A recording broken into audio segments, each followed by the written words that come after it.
நம்ம சுப்பிரமணி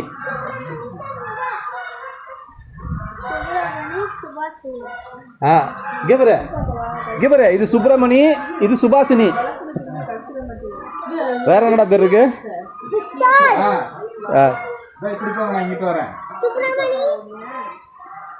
அதுதான் பெருசுப்பா இது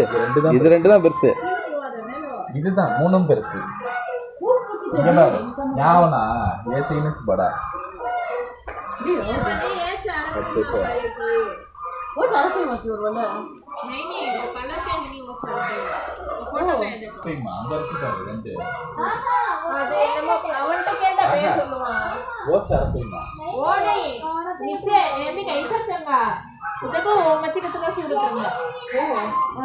रोज कलर